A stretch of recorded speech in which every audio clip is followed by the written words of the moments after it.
Welcome to the Shared Value Initiative's 2020 Speaker Series, Resilience Reimagined.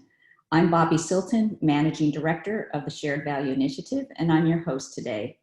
For those of you who aren't familiar with the Shared Value Initiative, we are a global platform for leaders seeking to bring business solutions to help solve societal challenges. We're a part of FSG, a not-for-profit social impact consulting firm that was co-founded by Professor Michael Porter of Harvard Business School and Mark Kramer. We're so glad that all of you in the audience could be joining us today. So a few housekeeping items before we begin. First of all, this session is being recorded. We are webcasting virtually from our own home, so we ask for forgiveness for any technical difficulties. Everyone is on mute and your camera has been disabled. We will have time for audience Q&A today, so if you have a question, please submit it through the Q&A function.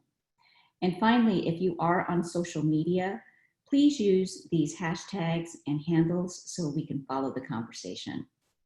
So today's event is the 7th in a series featuring purpose-driven leaders, and they're going to share their latest thinking with us. Over the course of the series, we will explore what Resilience Reimagined means in a variety of settings and industries, in a way to rebuild systems that are more adaptable, sustainable, and equitable. Before we get to the main event, I just want to mention an upcoming session on November the 10th. The CEO Blueprint for Racial Equity will be discussed with the co-authors Michael McAfee of PolicyLink, Martin Whitaker of Just Capital, and Lakshmi Iyer of FSG. We hope you can join us for this event, and you can find more details about this session and all the Resilience Reimagined events at sharedvalue.org. So today we're here to talk about stakeholder relevance in a purpose-led world.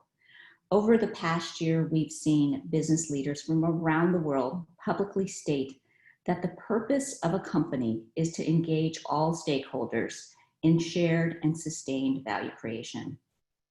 Amidst the health and economic crises wrought by COVID-19 and the call for racial justice in the United States, there is increased focus on the role of the private sector in creating a more just, equitable, and resilient society. In this conversation, we'd like to examine the importance of corporate purpose beyond profits, how companies can activate shareholder capitalism, and the role of investors.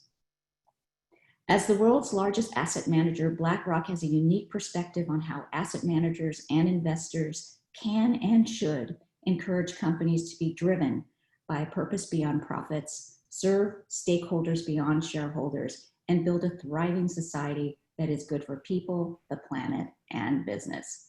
We are very fortunate today to have Michelle Edkins of BlackRock with us, along with Ellen McGirt of Fortune. So just a little bit about our speakers, and then we'll get into the conversation. Michelle Edkins is the Managing Director of Investment Stewardship at BlackRock. And in this role, she and her team promote the governance and business practices aligned with long-term creation by companies in which BlackRock invests on behalf of its clients. You're going to hear more about Michelle in the conversation, so I won't steal her thunder there. And then Ellen McGirt, she is an award-winning journalist and senior editor for Fortune. Her reporting takes her into the C-suite of Fortune 500 companies. In addition to long-form editorial, Ellen covers race, culture, leadership, and in a regular column for Fortune called Race Ahead. She also co-hosts a terrific podcast, Leadership Next, with Fortune CEO Alan Murray. So welcome, Michelle and Ellen. Thank you so much for being in conversation today, and we are looking forward to a really informative discussion. So Ellen, I'm going to hand it over to you, and then I'll pop back in to help close the session. That sounds great, Bobby. Thank you. And thanks to the entire village at Shared Value Initiative for putting this, not only this series together and this conversation together, but just for everything that you're doing to make sure that we have all the information and tools we need to understand how the world is changing, and boy, is it ever changing. Thank you to all of you for being here as well. So Michelle, I'm going to ask you more about your purpose journey in a second, but I think we should start with the still breaking and unfolding news of the letter, the big letter. In 2018, your CEO, Larry Fink, set out his annual letter to CEOs, and it was entitled A Sense of Purpose. Excuse me. I am still reeling as a journalist from the impact of this letter. And I know there were plenty of purpose-driven people around and having this conversation, but it really felt like a moment. In it, and I'm going to read from it, he said, without a sense of purpose, no company, either public or private, can achieve its full potential. It will ultimately lose the license to operate from key stakeholders. And it is this phrase, lose the license to operate, that has become a current refrain. Fortune covers it. We cover it. We talk about this constantly in our CEO convenings. We have an executive community called the CEO Initiative. It has become more urgent as the call for racial equity has increased, as the pandemic and global health issues have increased. And it's quite literally the basis of so many conversations that I'm having with stakeholders, people who now know that they are a stakeholder, which is new information for so many people. So you were cited as the part of the original team responsible for purpose in this statement at BlackRock. You show up in the letter. Did you anticipate that this letter would have such impact? Just take a step back before answering your direct question, because purpose at BlackRock has two components. BlackRock's own purpose as a corporate entity, which is to help more and more people experience financial well-being. And that informs everything that we do as an investor, which is the other part of our purpose activities, if you will. You know, what we say to the companies that BlackRock invests in on behalf of our clients in relation to our expectations of them in articulating their purpose and demonstrating that they are meeting their own objectives in relation to purpose. And we really frame that in the investment stewardship activities that I'm a part of in terms of how purpose informs a company's culture and how both of those together both inform and help deliver the company's long-term strategy. We see them as, you know, three legs of the same stool, if you will, because they do work so closely together. And we can talk about that a bit more in a minute. But did we expect the letter to get the reaction it got? You know, frankly, no. It was one of those things in preparing the letter and being ready to put it in the public domain. We actually weren't clear that we were sort of really advancing the dialogue that much. Because to us, we were very clear for ourselves, and also in so many conversations that we have with companies, that it's essential for companies to articulate their reason for being. That is their purpose. What are they in business to do? And we felt that this was pretty widely accepted or recognized truth, if you will, that your purpose is really your North Star as a company in terms of planning, in terms of weighing up the different components of business decisions, particularly some of the more difficult business decisions or long-term business decisions. And certainly the North Star in terms of aligning expectations of the company from the key stakeholders or amongst the company's key stakeholders. And it really was quite a surprise that the letter gained as much momentum as it did, but we're also really pleased that it did, because it has advanced the conversation in a way that I think is really, really helpful, and no more so evident than right now as we are sort of moving through this COVID-19 pandemic. Culture, strategy, purpose. We're going to dig into that stool in a minute, but maybe you could just tell us a little bit about what you do and what you have been doing. You have been on team purpose for a while now. I'm looking at your resume here on BlackRock, and it is really extraordinary. In your investment stewardship team, you've got 45 specialists. Can you maybe just start with a little bit about what that looks like and what you're asking them to do? Sure. So investment stewardship at BlackRock is positioned as an investment function. And to give you a little more context on that, as we announced today in our quarterly results, BlackRock manages just on $7.8 trillion on behalf of our clients. Now, really importantly, all of that $7.8 trillion is our clients' money. And we are very, very mindful of our responsibilities to our clients to preserve the value of those assets that they have entrusted to us and generate returns that help them meet their long-term financial goals or experience financial well-being in the wording of our purpose.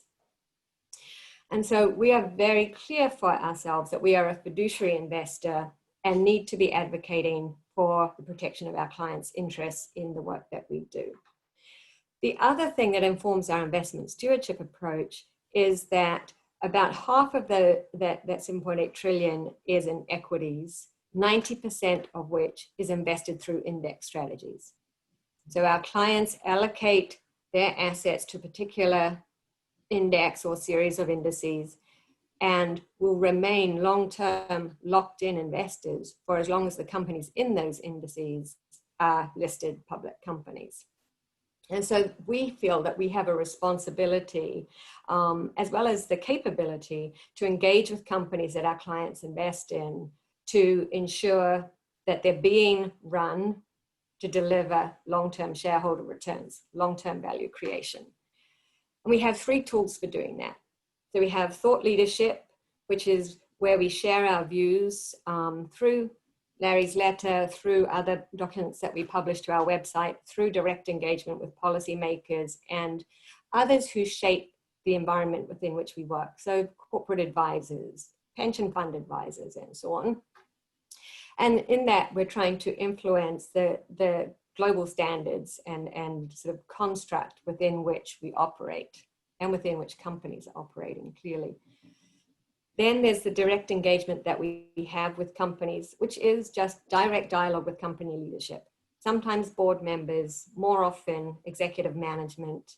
And we're just advocating for the corporate governance and business practices that are aligned, in our experience, with sustainable long-term value creation. Then the third tool we have is voting at shareholder meetings.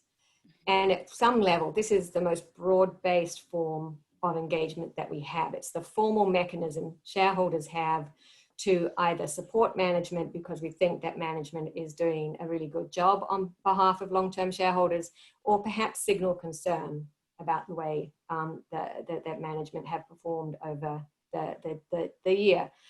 And we think that these 3 tools help us articulate our expectations of companies to ensure that the companies our clients are invested in are delivering that long-term value. And the team is actively focused on this day in, day out. We divide our team physically across the world. And so we are both globally coordinated through those of us in a global role like myself, but locally present. So to give you an Asian example of that, our team that engages with Japanese companies is based in Tokyo.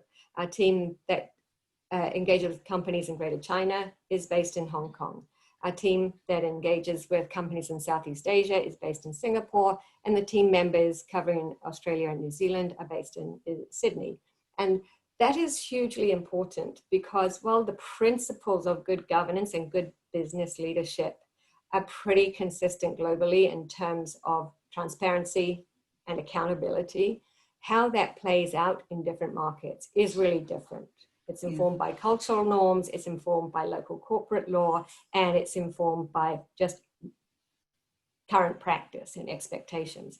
And so this is the way that the team works. We last year had 3,000 engagement meetings with companies, engaging 2,000 unique companies, which is about 60% of our clients' equity assets under management. So there's a real touch point around the world in terms of these types of conversations with public companies. Wow. We have a wonderful question in the chat from Frank Kahlberg, and I want to get to that in a second because I think it hits to the heart of the matter.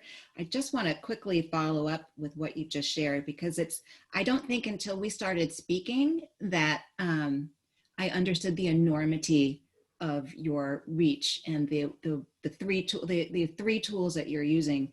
Because if just from a journalist point of view or a distant stakeholder point of view, the scary part about the letter was the lose the license to operate part of it. Right? And of the three pillars you just outlined, thought leadership, direct dialogue, and voting at shareholder meetings, it's the latter two that feels the most frightening, that you're popping in, you're showing up, and you've got some feedback on some good practices or some not so good practices. So I'm curious what some of those conversations might be like, especially the corrective ones. And I'm wondering if you think that we are going to have to think carefully about a new form of accounting that actually allows us new metrics to define long-term value and stakeholder return in a new way, because even just looking at some of the diversity and inclusion statistics, we're not quite there yet. Absolutely. And I just want to correct you on one point, Ellen. We're not trying to be frightening, we're trying to be constructive. Yes, I'm 100% sure you are. But if I was in any way uncertain that I was doing the right thing, I would choose to be frightened. And I know that you would comfort me. I can tell. So yes, I mean, to come to the point about metrics, it is definitely a gap right now. And it is a gap that many practitioners and standard setters are aware of, and there is a lot of good work going on to bridge that gap, but it will take time. You know, financial accounting took decades to mature, if you will, and sustainability related reporting will in addition to that. But we do think that the Sustainability Accounting Standards Board's standards and the conceptual framework put forward by the Task Force on Climate-Related Financial Disclosure are both really helpful methods, if you will, for companies to start thinking differently about how they communicate with their stakeholders. Now, as one stakeholder, the investor, BlackRock is very supportive of the Sustainability Accounting Standards Board's standards, SASB, because they're really focused. The standards are focused. So there's 9 to 12 for each sector. They are sector specific, and they're focused on financial materiality or business relevance of a small number of metrics, which from an investment point of view really helps hone in on the things that are most strongly linked to long-term value creation from a shareholder point of view. That said, we recognize that companies report to all their stakeholders at one level. And so there are other reporting frameworks and standards that may be used in addition to SASB. And what we are seeing is a real effort to convergence in that area so that there's a more holistic approach to reporting on enterprise value creation and impact on society in a comprehensive report. And so 5 of the global standard setters and framework setters published in September a proposal about how they're going to work together to establish this comprehensive reporting framework around sustainability. And the International Financial Reporting Standards Group seems likely to pick this up and move forward with it in a collaborative way. So there's a lot going on to improve the nature of both the data and, importantly, the narrative about how companies are generating or creating value for all their stakeholders. So I have some beautiful questions here that speak to all of this. I'm going to combine 2 right now. Frank Halberg wants to know what are some of the most important questions that people who work for a company or lead a company need to ask themselves to find the purpose. I agree that it should really have been straightforward, but it seems to be a bigger exercise. And I want to combine that with another question from Koro Strandberg, who asks, should a company board adopt a purpose and really rethink their purpose during a pandemic when things are so uncertain? So in developing a purpose, it is, I think, something that does need to be a formal and deliberate exercise.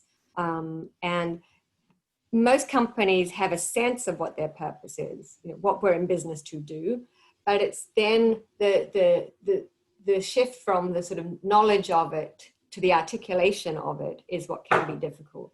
And when we engage companies around that process, one of the things that seems to be the biggest challenge is saying something that's accessible to anybody who wants to know what the company's purpose is, but particularly the company's stakeholders, but it not sounding trite or too easy. And that is, that is very complicated. And there are groups that can help companies with that, not least the Shared Value Initiative. But there definitely is expertise in the market that can help companies think that through and get to a place where they feel they are really representing the company and its goals and the views of its stakeholders accurately.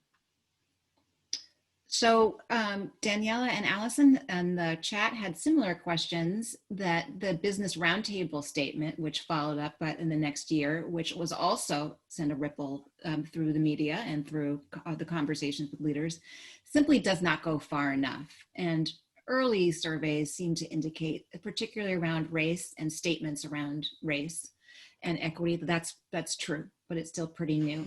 And I want to add in from Peru, Jorge is weighing in from Peru, and he's wondering if and how business leaders should weigh in publicly on these big imperatives that societies face, such as inequality, discrimination, corruption, abuse of power. Few do, although more are. But I do think as I bring these questions together, it speaks to the gap of what people are saying and what companies are doing. What do you think your team would counsel in these circumstances? Yes, I think on the Business Roundtable statement of purpose, we see that as a pretty significant shift. And it's not necessarily a shift in each of those companies' approach to their own business, because in our assessment, many of the companies that backed that statement are already very focused on purpose. So signing up doesn't necessarily indicate there's going to be a radical shift in the way a company's operating, because a lot of the companies behind the statement were already, very much integrating purpose in what they do. And so I think, if anything, different interpretations of what the statement was intended to do have led to some of that sort of sense that there's a gap. But any sort of joint statement is always going to be what most people can agree on, where you can get consensus. So quite probably, there are places where companies will go further because of their own convictions, or they have the latitude to do it independently in a way that may not have been possible to get agreement on or consensus on across a group of nearly 200 companies. And I think we just have to be a little realistic about how some of these joint statements come together. But, in a way, how we should be thinking about that is that's the baseline. And from there, companies can go further as is aligned with their strategy, their own purpose, and the stakeholders that they interact with and depend on. In terms of business leaders weighing in, again, this is really where having a clearly articulated purpose helps inform company leadership about where they should be weighing in. And I think we have all witnessed situations where there is a delicate balance to achieve, and companies have to have the courage of their convictions when they go public, because it's almost a truism that as soon as you take a stand, someone will wish you'd taken a different stand. And that is, if you like, the business risk, which in my mind is where it is important that senior management, when they're considering taking a stand, and it's usually the CEO who's the public voice of that, also works closely with the board of directors to really think through the rationale for doing it, the anticipated impact of doing it, and then on balance, how to manage that process. Because even if there may be some criticism of the company, it doesn't mean it shouldn't, the CEO shouldn't take a stand, but it will be a managed process rather than a firefight, if you will. And I think that's what's important is taking a comprehensive approach to these areas where companies take a stand. But I think we will see more of that, of company leaders taking a stand on issues, both emerging issues and issues we're well aware of, because the expectations on companies to take a leadership role are increasing. And right. I think that's just come to front and center as we move through the COVID-19 pandemic. So to build on that, what are you observing that's happening in corporate boards? Are you seeing a transformation there? Any best practices or tips if you need to bring your board along to convince them that purpose is the way? And then my follow-up will be on the emerging new leaders that boards might be looking for and who that might be. So let's start with boards. That's a question in the chat as well. I mean, our observation is that it's still quite mixed. There are some board members, some directors who are acutely aware of the importance of the company having a clearly articulated purpose, and sometimes that's even driven by the board, not in opposition, not in the face of opposition from management, but it is really something that the board feel strong ownership of. In terms of what that means for board leadership, I think it's almost the same as the impact that a clear purpose has on your workforce. People will be more selective about choosing to be on the boards of or be employed by companies whose purpose they align with, who they feel some empathy with and want to advance. And I think this is where some of the clarity around what a company's purpose is important to create that alignment between the various parties on which a company depends, stakeholders principally. So Anne-Marie from South Africa is raising an interesting question here, and we probably should have spent more time on this up front.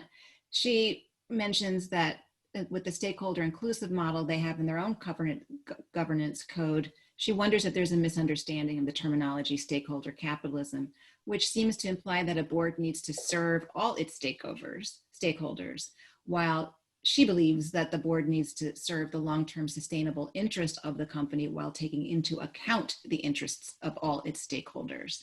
So are these the kinds of conversations that are happening now, defining stakeholder capitalism, and where does BlackRock weigh in? Yeah, I mean, in so many ways, I think the language and the rhetoric can become an obstacle to the action. Okay. And in BlackRock's view, because we're bringing this long-term lens to the investment that we do on behalf of our clients, because our clients are long-term shareholders, we see this dichotomy between stakeholder and shareholder as a little forced, because when you're a long-term shareholder, excuse me. Understood. This is one of the joys of having your telephone come in through your computer.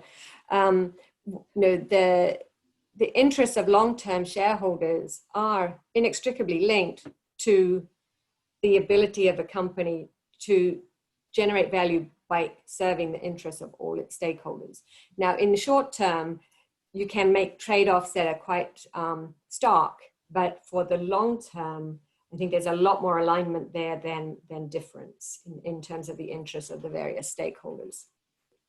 But I do think one of the most important things that companies can do in articulating their purpose and identifying who the company sees as its stakeholders is managing expectations.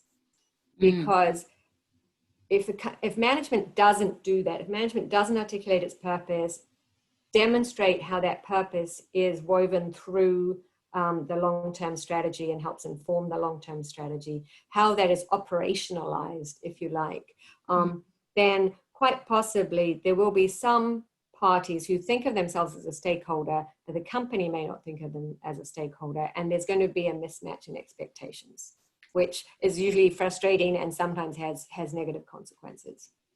And we live in a world where there's so much public pressure now. You know, you don't have to be powerful to be an activist to move the share price. What is your best advice for a company who may be under siege to make a change because of consumer pressure or some other kind of public pressure? How does that play out in your work? Well, it is really, again, it brings it all back into the boardroom and the senior leadership. What is our view on this? Is this a business critical issue? Is this something we need to respond to directly? Is this something that does inform our decisions for where we go from here? Because a consumer boycott is clearly going to have a significant impact on a company, particularly if it's sustained.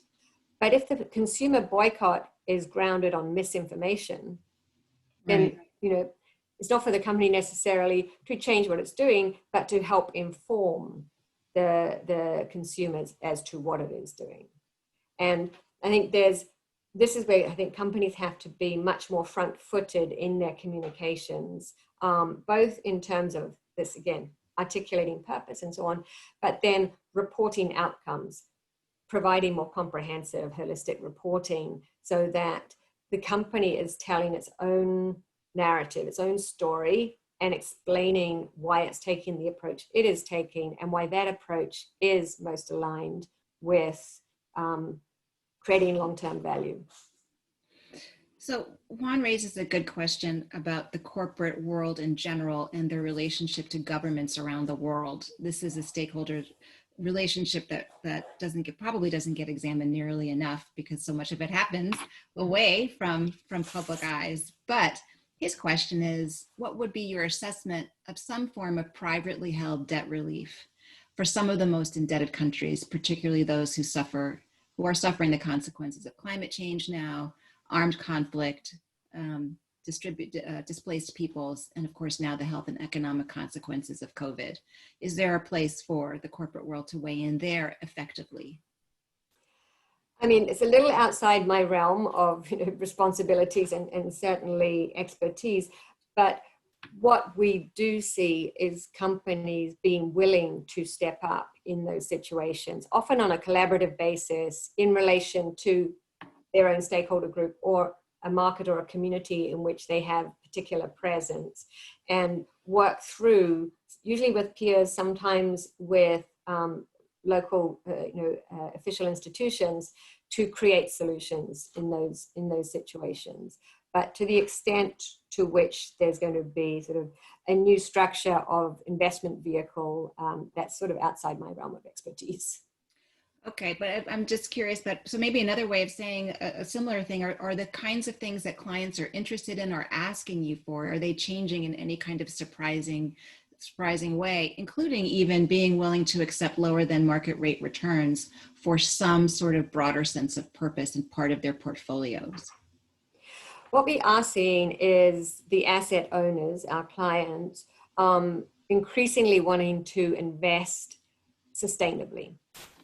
Now, that means different things to different clients. Right. And for BlackRock, the way that we help clients meet their investment objectives in a way that aligns with what they want to achieve, in addition to financial returns, is we offer them product choice. And so there are definitely certain types of investing that may incur lower returns, principally exclusionary investment strategies where sectors are not part of the investable universe. But on our estimate, integrating sustainability into your investment decision making, into your your asset allocation decisions, is at least neutral and probably positive in the way that most people are thinking about investing sustainably, which is really identifying quality operators and investing in those companies. Got it. So I've got quite a few questions here about fossil fuels and climate overall. And Eric asks, notices and notes that BlackRock has made immense progress in leading the industry on accelerating the integration of ESG factors into your operations and into your investment models. But he is also wondering, in the context of stakeholder capitalism, that some sustainable finance advocates have leveled some criticism at BlackRock for not always walking the talk in aligning their investments in shareholder advocacy with your own climate targets and science-based targets. Is there any context you can provide around those criticisms? It's a pretty high level statement, but there are a couple of things that I think are being addressed there. The first is BlackRock does still invest in fossil fuel companies and energy companies, but we come back to a point I made earlier that all the investment we do is on behalf of our clients. So our clients choose which sectors, which type of investment strategies they want to allocate their assets to. Right. Clients can choose not to invest in strategies that include energy companies or include any sort of sector. There are options. But until clients choose to do that, on our index strategies in particular, we will likely remain invested in companies in the energy sector. And in fact, the energy sector has a role to play in the energy transition. So we don't see that as a necessarily unhelpful thing. In terms of, I think the other point that is being alluded to is the voting that investment stewardship team does on issues at companies that have received shareholder proposals. And we have a lot of information on the BlackRock website about investment stewardship, about how we look at voting on different issues, how we did vote on different issues in the past year. Our year ends June 30th for investment stewardship. And so there's a lot of explanation there about the approach that we take. But in brief, we are looking to boards of directors to ensure that companies are on the right path to disclosure and improving business practices. And where we don't see that, that is when we would vote against director elections and tell the company the reasons for our votes and set out our expectations for us to be in a position to support all the proposals, management proposals in the future. We do sometimes support shareholder proposals, but only a relatively small number of companies receive shareholder proposals, and yet transition to a low carbon economy is a global sort of direction that we're taking, and therefore voting on directors, in our view, is actually the more consistent signal to use where we have concerns, because it's a global mechanism for shareholder feedback. Got it. No, that makes some sense there. I'm curious, the broader question that I came in with that my audience is also interested in is how this conversation around stakeholder capitalism and purpose might be changing the way you interact with the companies that you're focused on and the clients that you try to serve. And any kind of big or small examples would probably be helpful there, because you are a big presence in this conversation. So, teeing it up on either side of the equation has got to be a powerful moment. Yes, so purpose was core to BlackRock's founding, sort of over 30 years ago now. And this very strong focus on serving clients' needs was core to BlackRock's founding purpose, and remains so, although it has sort of shifted in emphasis slightly over the years. And so that that fiduciary duty, which is core to everything we do, just is still our purpose as a corporate. As an investor, the 2018 letter really formalized our focus on purpose. We have published a note on how we engage on purpose, the types of questions that we'll ask companies, what we seek in terms of company disclosures, talking about their purpose and how they've integrated that into their business planning and their business operations. And then we have follow-on conversations to see how companies are evolving their thinking in terms of stakeholders, in terms of meeting the needs of a sort of changing society as the business world moves around them. So how is, put another way, put more succinctly, how are companies ensuring that their purpose is still relevant to their stakeholders that it sees as key to its business? As I'm listening to you explain this, and you're doing such a beautiful job, it's technical and it's long-term. I'm noticing how much work companies need to do just to think about what it means to be them. That this is such a long-term, philosophical, internal conversation in a world that's changing rapidly, and thinking not just about the opportunities that a changing world, business opportunities that it provides, but really purpose opportunities it provides. What's your best advice for companies at any stage of their growth, but to do this work sustainably themselves? You know, it is not a simple conversation. You can't pull in a consultant. I can see that now. And it seems that the actual question about what is my purpose has to be central to everything that they do, almost as an ongoing practice. What have you seen really work? You know, I think a really foundational exercise, whether a company is thinking of making its first sort of statement on purpose or refreshing an existing one, is engagement with the key stakeholders. So it is knowing what your employees think the company's purpose is, and is that aligned with what management thinks the company's purpose is? How do customers see the company in serving customers' purpose? And does that inform the company's own purpose? And it is iterative, and it has to be dynamic, and you have to make sure that your purpose is fit for purpose. That's sort of a little flippant, but it has to be current and relevant. Otherwise it's not going to deliver what it ought to be delivering. And it is, again, this sort of alignment of interests or alignment of views and support for the company, because there's an alignment of interests in relation to what the company says it's in business to do. So we've got two really great interconnected questions here on ESG metrics, but I wanted to build on your mentioning of employees as such a really interesting, rich conversation about stakeholders.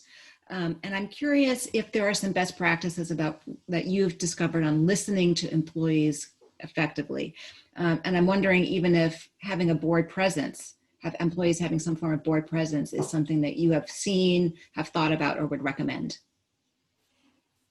I think one of the most effective things is the employee opinion survey, done well, rigorously, and when there are clear signals of areas where the company could do better, being very open about that. This is what we heard from employees. This is what we're doing to address this feedback. Let us know when you are starting to experience that change.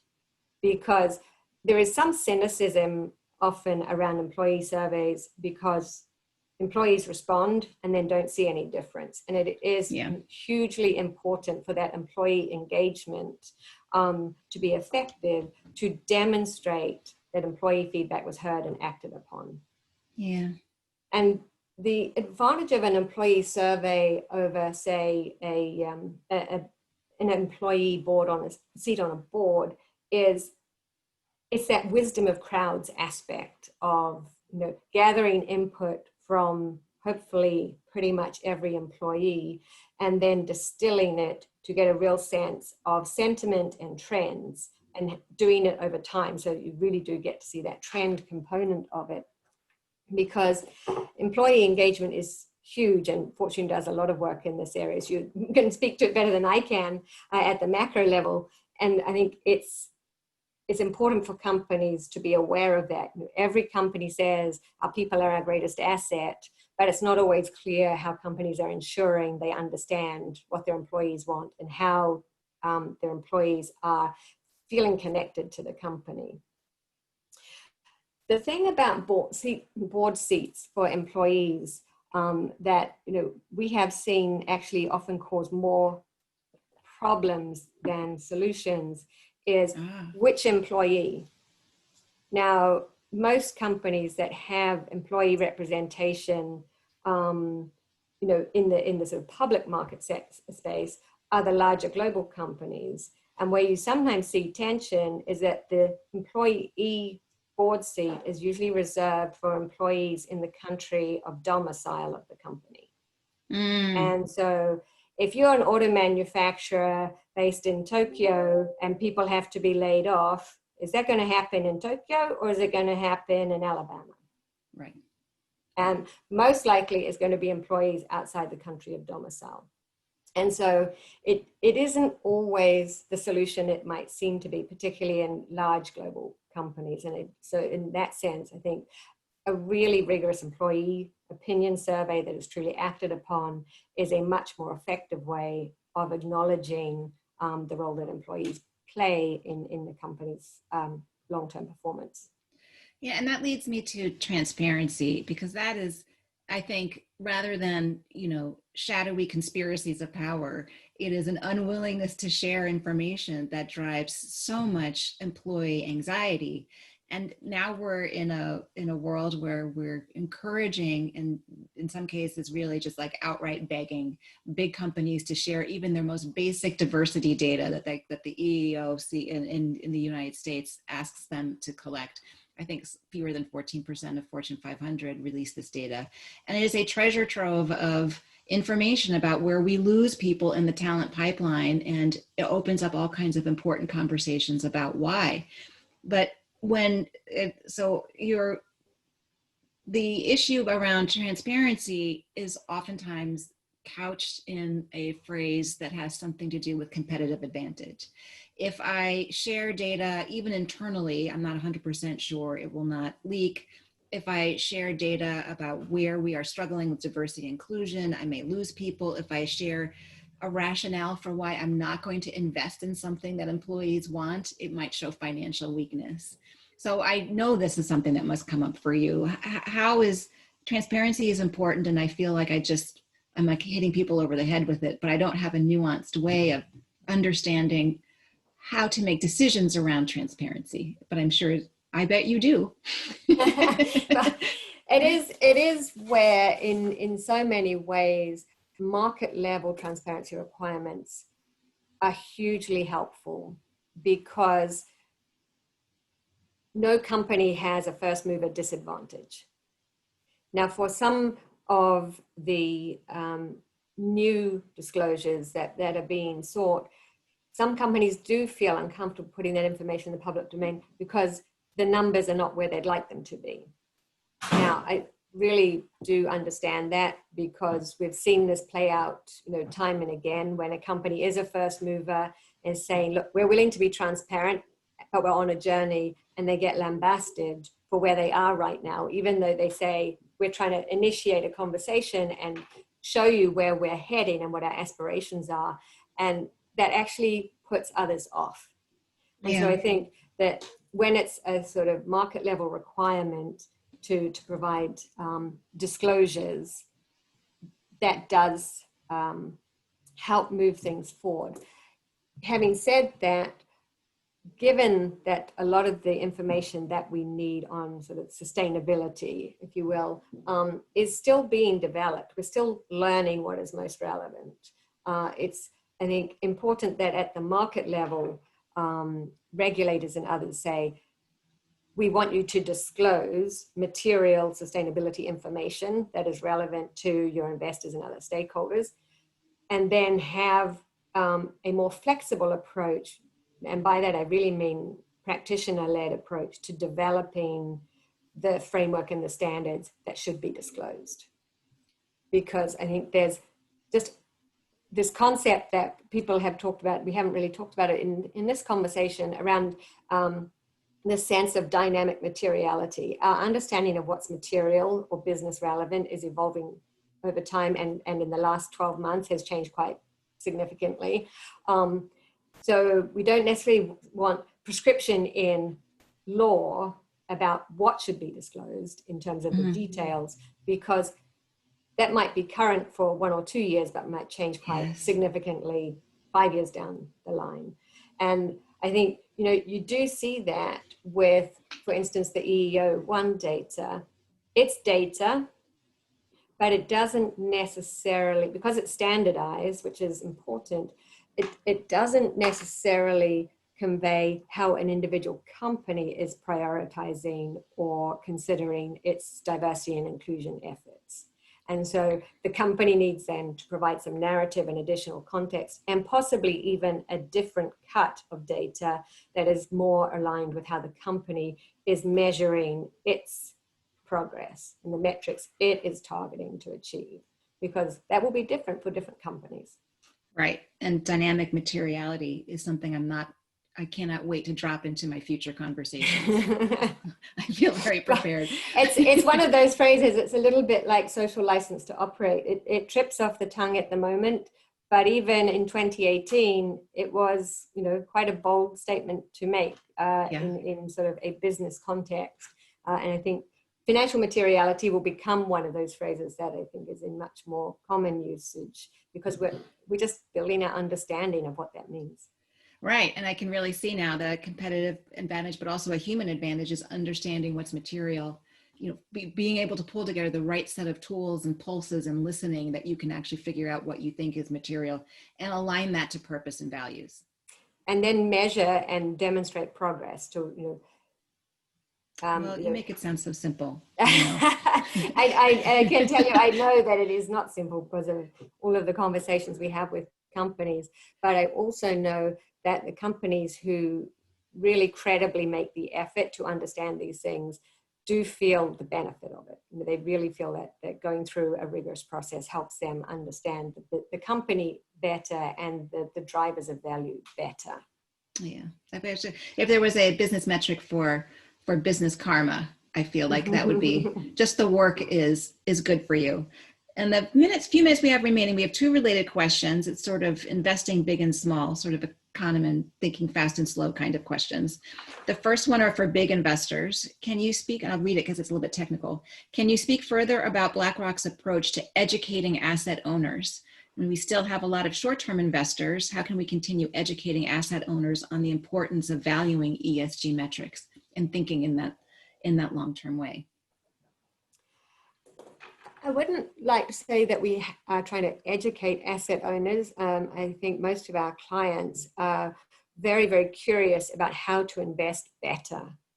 And really what we bring to the table is that investment expertise and a knowledge of where the sort of money is moving, if you like, and to help clients who may be newer to the conversation just understand how it's working in terms of the decisions and the views of other investors who they may not know or may not be aware of.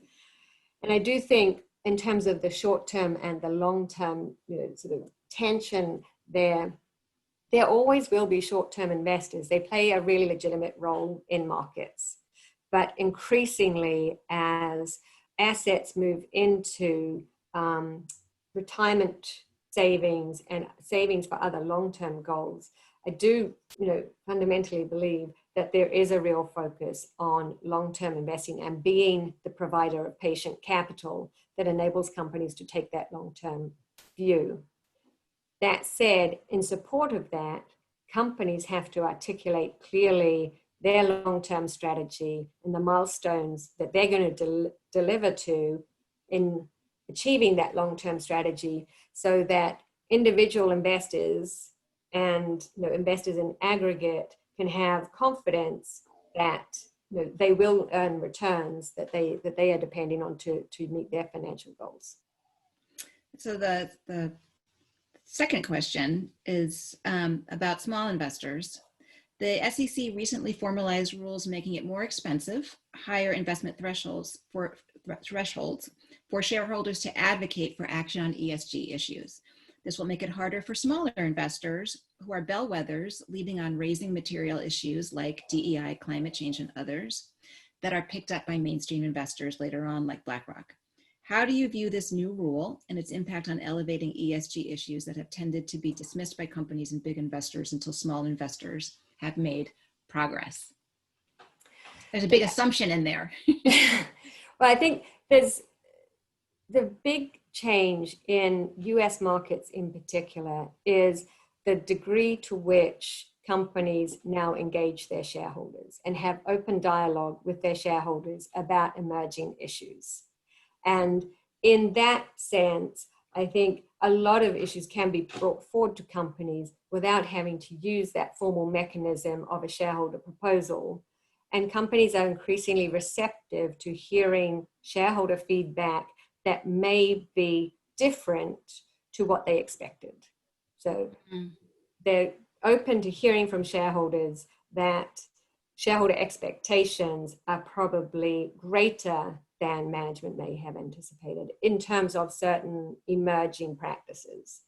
And in that sense, I think the shareholder proposal mechanism is only one mechanism and not the most broad-based mechanism for conveying that feedback.